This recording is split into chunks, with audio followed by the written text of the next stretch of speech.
Nicholas kicked his brother out, thinking he was a hopeless failure. But soon, he found out that Daniel had been saving lives while barely hanging on himself. A stranger at his door changed everything. What happened next would surprise even the most cynical.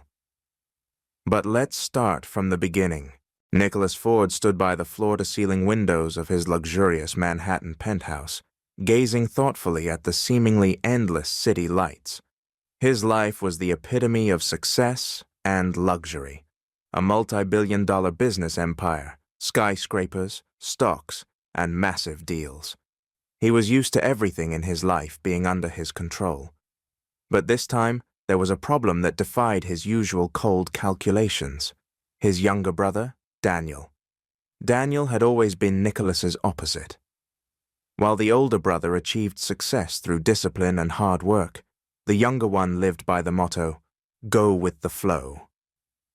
Since childhood, he took the easy path, accustomed to Nicholas always being there, ready to help and protect him. Daniel tried various businesses and projects, but they all ended in failure, and whenever everything fell apart, he would turn to his brother. Nicholas always bailed him out of debt, covered loans, and resolved scandals. But this began to feel like a never-ending cycle, and with each new round, Nicholas grew more irritated.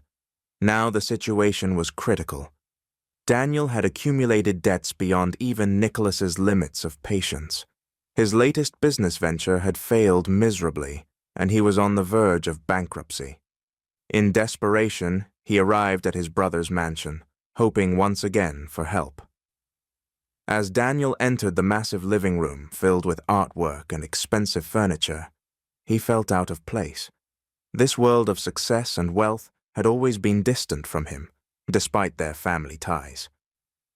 Nicholas sat in a large chair, staring at his brother. His face was unreadable, his eyes cold. He was tired of the constant requests, tired of Daniel's endless failures, as it seemed his brother never learned from his mistakes.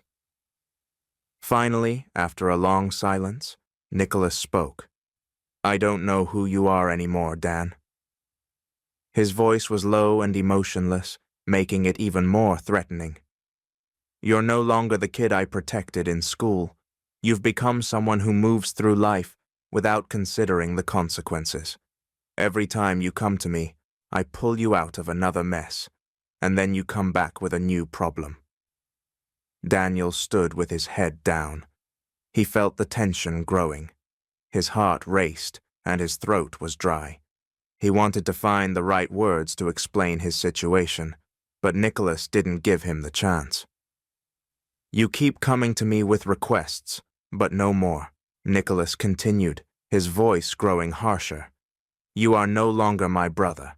I won't keep paying for your mistakes. Get out of my house." The words hit like a hammer. Daniel froze. Everything he had hoped for from this meeting collapsed in an instant. He knew that he could no longer count on his brother's forgiveness.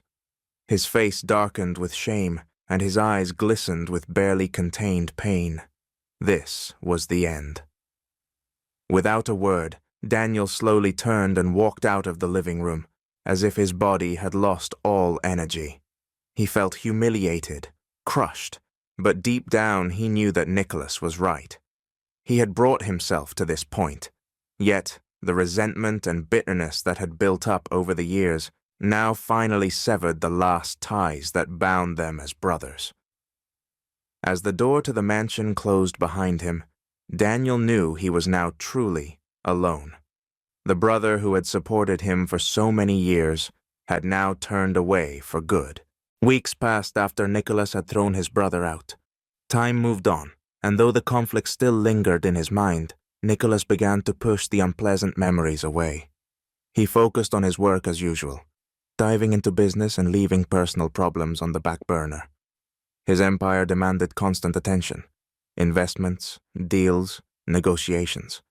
It was easy for Nicholas to hide behind these duties, escaping his inner turmoil. One evening, as the lights of Manhattan shimmered outside the penthouse windows, Nicholas finished yet another business call and was just about to pour himself a glass of wine when there was an unexpected knock at the door. At such a late hour, he wasn't expecting anyone. It was strange. His visitors were usually planned in advance, and the unannounced knock put him on edge. Approaching the door, he opened it and saw a woman. She stood in the dim hallway light, her face pale and worn. Nicholas studied her closely. Simple, worn-out clothes, disheveled hair, sunken eyes. It was clear she had been through a lot. Her hands trembled slightly, and she looked as though she had endured hardships that had left deep scars on her soul. "Are you Nicholas Ford?" Her voice was soft, but filled with quiet determination. The woman had clearly been preparing for this moment. Nicholas frowned, a flicker of confusion and hidden irritation crossing his eyes. He was used to business meetings or visits from people connected to his work, but this encounter was outside his comfort zone. "Yes, I'm Nicholas Ford," he replied calmly, though his voice carried an edge of cold suspicion. "Who are you? What do you want?" The woman slumped slightly, as if gathering her thoughts, and sighed. "My name is Emily," she said. "I know your brother, Daniel." Her words hung in the air. The name of his brother, the one Nicholas had tried to forget, struck him unexpectedly. He had thought he would never hear about Daniel again, that all bridges were burned, and that Daniel had vanished from his life for good. Fragments of their last conversation flashed in his mind. The insults, the shouts, the pain. "He saved me," Emily continued, her voice trembling, but her eyes never left Nicholas's. "When I was at my lowest, I lost everything, and he reached out to me when no one else would. Now he needs help." Nicholas frowned deeper. He had already written his brother off, and hearing about his troubles wasn't part of his plan.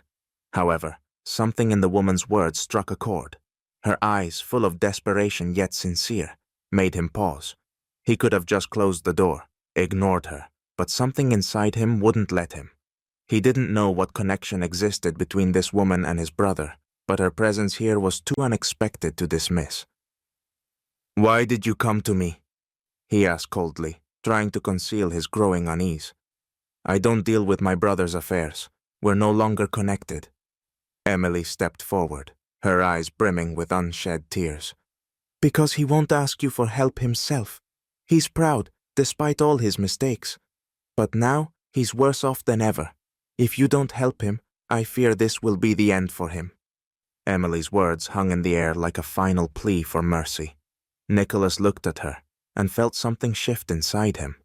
It seemed as if this woman wasn't just speaking for Daniel, but for something greater, as though her story reflected something deeper than just a request for help. Emily stood before Nicholas, her eyes filled with desperation. But there was also a firmness in them, the kind of strength that comes when someone is prepared to fight until the end. She knew she couldn't leave without telling her story, the story of Daniel. Nicholas watched her with cold detachment, but the internal struggle within him began to intensify. He didn't want to hear about the brother he had cast out of his life, yet her presence and words were already starting to chip away at his emotional walls. Emily took a deep breath and began to speak. "A few months ago, my life was in ruins. I lost my job, my home, and everyone around me turned their backs. I was sleeping on the street, completely penniless. All my hopes were shattered, and I thought no one would notice if I disappeared." She paused, looking at Nicholas to make sure he was listening. Nicholas remained silent, his gaze focused, though his face remained unreadable. "One evening, as I sat on a cold sidewalk near an abandoned building, a man appeared. I didn't know who he was, and I didn't even realize he had approached until he handed me some food. It was Daniel. He looked tired and worn, but there was kindness in his eyes. He asked how I ended up there and offered to help. I was so broken that I couldn't refuse. He took me to his small room. It was modest, but it was warm, and for the first time in a long while, I had a roof over my head." Emily stopped, overwhelmed by her memories. She spoke slowly and softly, but every word carried deep emotion. As Nicholas listened to her story, he felt something stirring within him, something he had long tried to suppress. Regret.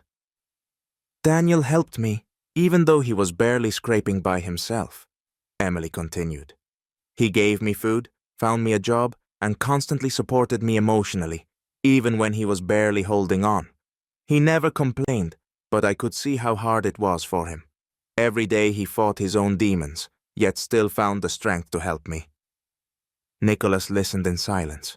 He hadn't expected this turn of events. In his memories, Daniel had always been weak, irresponsible, and buried under his own problems, but the man Emily described was someone completely different. This was someone capable of kindness and sacrifice, despite all his failures.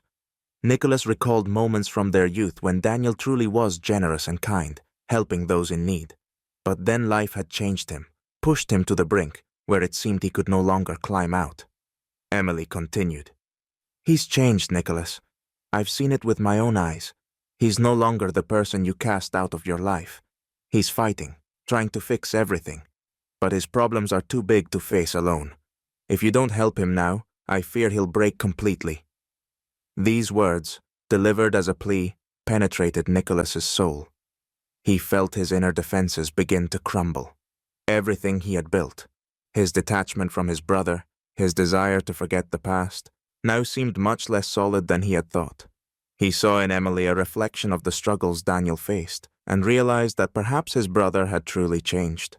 "He's not the same person you threw out," Emily whispered, looking directly into Nicholas's eyes. "He needs your help." Nicholas couldn't look away. Those words kept echoing in his mind. After his conversation with Emily, Nicholas couldn't find peace. Every story she told, every word about who Daniel had become, left a deep impression on his thoughts. He couldn't shake the image of the brother who was once so close to him, but had drifted apart. Nicholas had always believed that his success was due to his own efforts, while Daniel's failures were a result of his weaknesses. But now, everything looked different. The story of how Daniel had helped Emily forced Nicholas to reconsider his perspective. Maybe he had judged his brother too harshly. For several days, Nicholas tried to justify himself, convincing himself that he had done the right thing, that he had no reason to feel guilty about Daniel. But the longer he thought about it, the more he realized his mistake. In the end, memories of who Daniel had once been, kind, generous, empathetic, overshadowed the cold thoughts of his failures. Nicholas understood that his brother had changed, and that was something worth respecting. One morning, without warning or arrangement, Nicholas got into his car and drove to the outskirts of the city, to the address Emily had given him. The road was long, and with each mile the tension within him grew. He was ready for the meeting, but at the same time he feared what he would find. The brother he had rejected was living in conditions Nicholas could hardly imagine. This stirred a sense of guilt within him, something he was not used to feeling. When he arrived at the old run-down house that could barely be called a home, Nicholas's heart tightened. The house looked as if it could collapse at any moment. A battered door, a crooked fence. Everything suggested that Daniel's life was far from the luxury Nicholas was used to. He took a deep breath, knocked on the door, and stood waiting. The footsteps inside were slow, as if the person hadn't expected a visitor. The door slowly opened, and Daniel appeared before him. His face was tired, his eyes sunken, as though life had drained all the energy from him. But in his gaze, there was something more. Surprise, and even a faint glimmer of hope. He clearly hadn't expected to see Nicholas standing at the door of his modest home. "Nicholas?" Daniel's voice was full of astonishment, but also caution. Nicholas looked at his brother, feeling a flood of emotions battle within him. This was a moment of truth, a moment he had avoided for years. But now, looking at Daniel's weary face, he knew he couldn't run from it any longer. "I heard what you did for Emily," Nicholas began, his voice trembling despite his efforts to stay composed. "I was wrong. I didn't see what I should have seen before. Maybe we can start over." Silence hung between them. Daniel couldn't respond right away. He lowered his eyes, trying to process what he had just heard. For years he hadn't expected Nicholas to come, hadn't expected his brother to admit his mistake. He had grown used to the idea that for Nicholas, he no longer existed. But now, here stood the man who was ready to acknowledge his fault. Finally, Daniel lifted his eyes. They held a mixture of surprise and hope, faint, but real. He didn't know what to say. They both knew that words couldn't erase the past. But something had changed in that moment. Nicholas had taken the first step, a step that had once seemed impossible. The brothers stood in silence, and suddenly Nicholas did something he had never done before. He stepped forward and embraced Daniel. It was a simple gesture, but it carried all the pain, regret, and love they had hidden for years. Daniel returned the embrace, and in that silent moment, there was more than words could ever express. They stood there without speaking, and in that moment, there was forgiveness. There was no need to talk about money, about past grievances. None of that mattered anymore. Now, what bound them wasn't wealth or debts, but the fact that they were brothers, and that was more important than anything. From that moment on, everything changed. Money was no longer a barrier between them.